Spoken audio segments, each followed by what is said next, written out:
Hey everyone, I hope you are all well. Today's video is going to be about 8 non-travel related businesses you can run from anywhere in the world. So let's just jump straight in. Okay, so the first one is life coach. When it comes to being a life coach, you don't have to be an expert at every aspect of life. You just have to have control in a specific area of life, especially when it comes to something that you have been through and overcome. For example, maybe you have created certain opportunities for yourself. Could be travel opportunities, could be success in a relationship, could be overcoming a specific challenge. I think overcoming a specific challenge is really a good way to go, because we've all been through so many different challenges. It could be overcoming low confidence, finding confidence. You can coach people in a specific area. It doesn't have to be in everything about life, you know? So life coach is a great option because it's something that we all go through. We're all living, aren't we? We're all going through life. It's just a case of you taking ownership of the specific area in which you want to coach in. For example, if you decide, okay, I want to be a life coach, I've been through this specific thing, perhaps you, I don't know, went through a divorce, and you came out on top and you feel like you really took the time to heal and you've become a better person, and maybe, you know, even though it was super hard, you managed to navigate it really well. You can then coach other people on that and all aspects of it. Maybe somehow you ended up being a single parent. That was the challenge that you overcame. Maybe you grew up with some specific insecurities as a kid or as a teenager or as a young adult or even in your adulthood, and you've been able to overcome that. You can then take that knowledge, take those lessons that you've learned and pass them on to people and coach them through, knowing that actually I faced something very similar. This is something that you consider. Anybody really can become a life coach because we've all been through different things. If I was to coach on a specific topic, I would have to make it specific to what I've been through. I can't pretend to be something I'm not. I can't pretend to be an expert in an area of life that I know nothing about.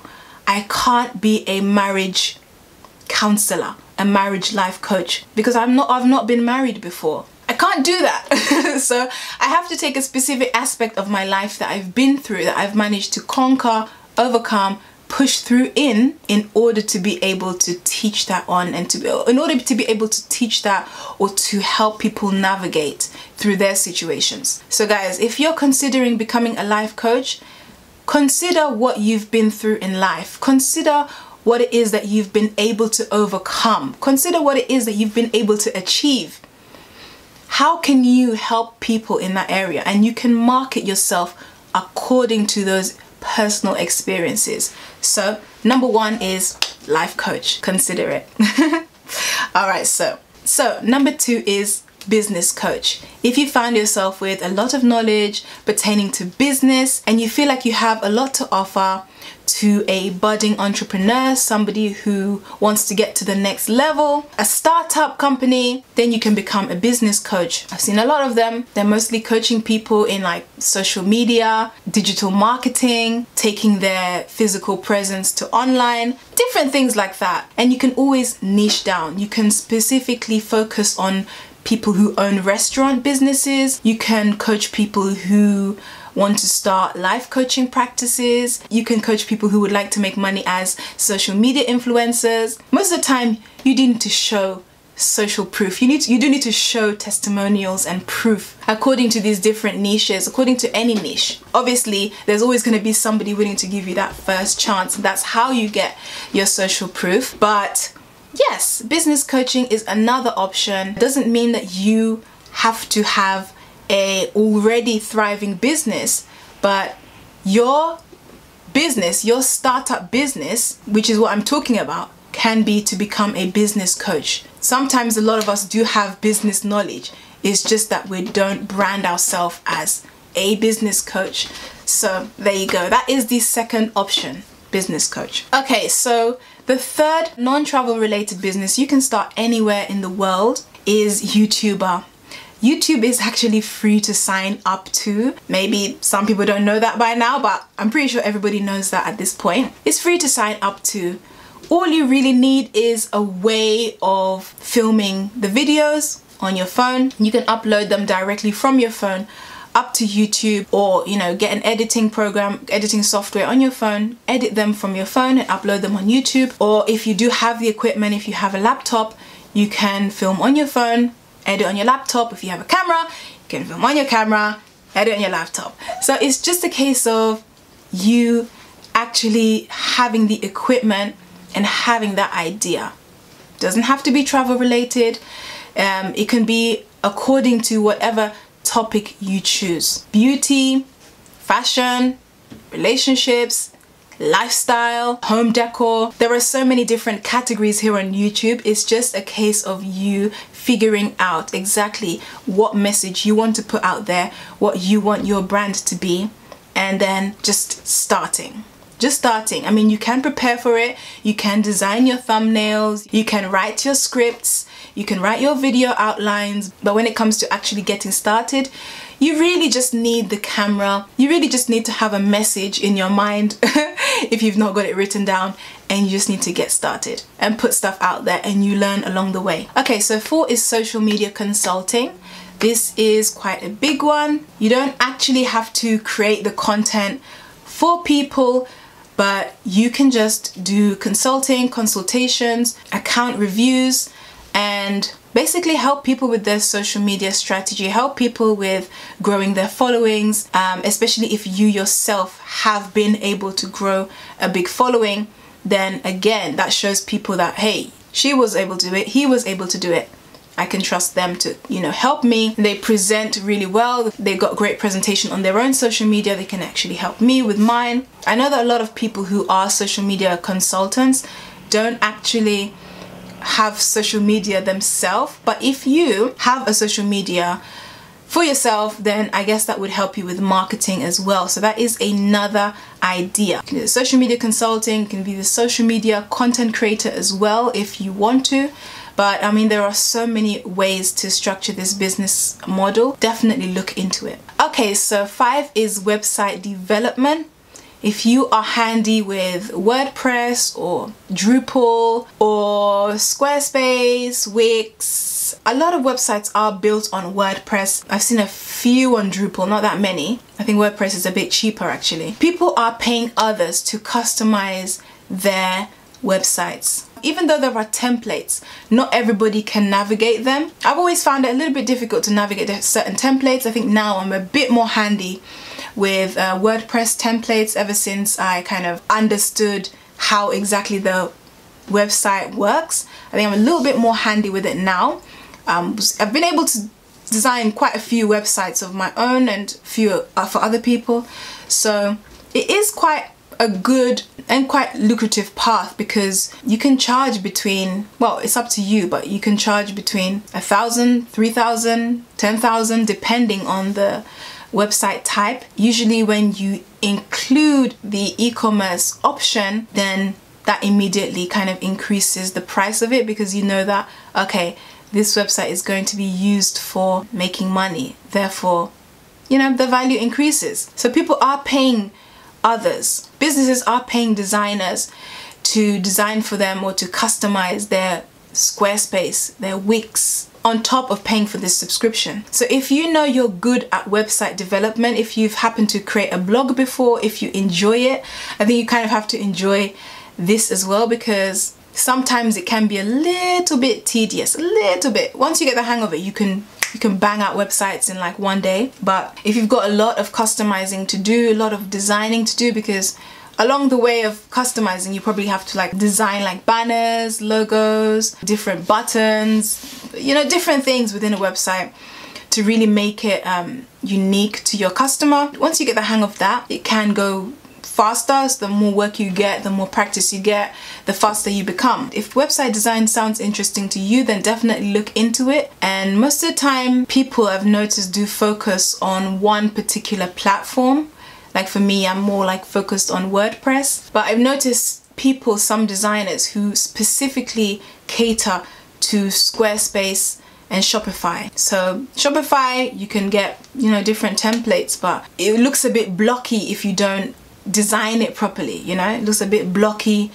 You know, you have to remove some of those, not watermarks, but some of those, you know, extra text at the bottom, kind of really personalize it and get everything looking very bespoke. So some businesses do have this in their budget, and you can find a lot of clients for web development. Okay, so 6 is photography. If you are a visual person, creative person, you love to capture moments, and you're patient as well with, you know, making sure you do get that moment, then photography could be the non-travel related business for you, because all you really need is your camera, right? And you can find clients all over the world, especially with all the different like social media and platforms that we have available to us. You really can find clients wherever you go. So I think I've talked about this in a previous video about, like, you know, expat business ideas. But when it comes to this business that you could actually run anywhere in the world, you want to make sure that you can actually get clients anywhere in the world. And when it comes to photography, you are working with people directly. You want to make sure that people around you can be your potential clients. And it's quite nice to have access to, or to have a profile on a website like Airbnb.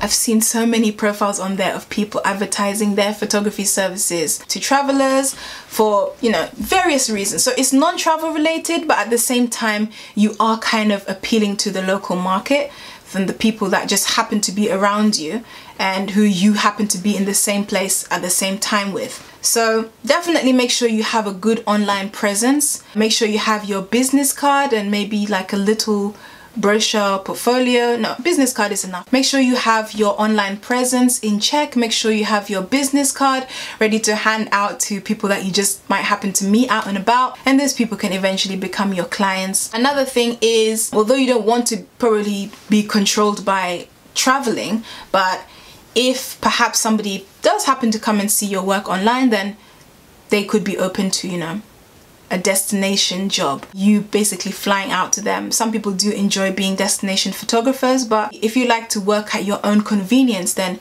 it's just a case of you making sure that people know exactly where you are at any one time, so that you can basically plan to have work wherever you are. You can announce on your social media, I'm going to be in Buenos Aires this weekend. To anyone that would like to book me, please get in touch. That kind of thing. Okay, so number 7 is a matchmaking service. Probably not the easiest to just get up and running, but it is possible. If you're good at, you know, having conversations with people, connecting people, then this could be quite good. Sometimes people might not want to pay, so you'd have to find a good business model to make this work. Yeah, I have seen a few people doing this in certain countries, and it seems to be working for them. That's another option if this happens to be your field, or happens to be something that, I don't know, sparks your attention. Okay, so the 8th non-travel related business idea is to start a either membership or subscription based service or group. Okay, so that would be something like a Patreon, maybe a Facebook group that you post into. It's literally something that you provide for people and they pay you on a monthly basis. Perhaps you provide exclusive content and then people can pay you every month for that content.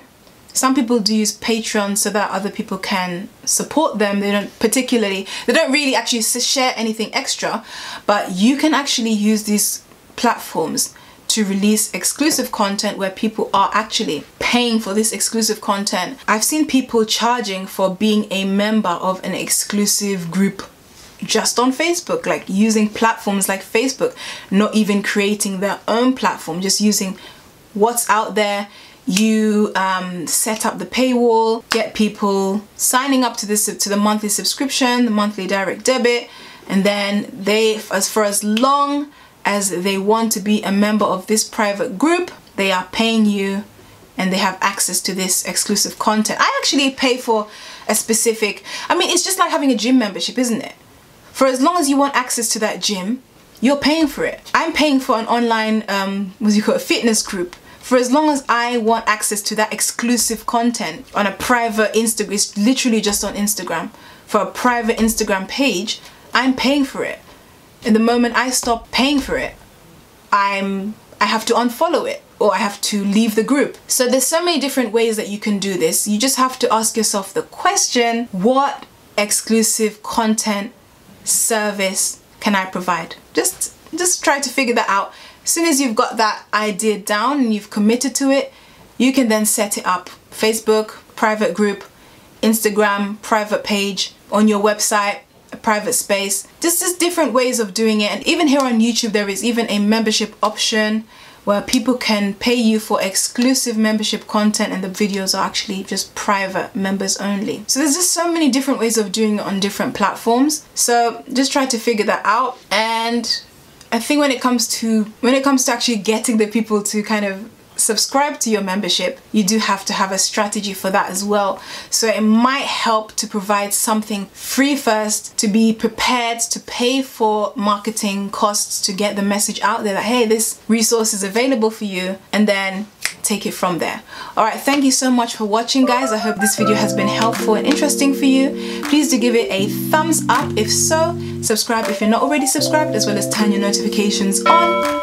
And please do head over to follow me on Instagram, and I will see you in my next video. Bye.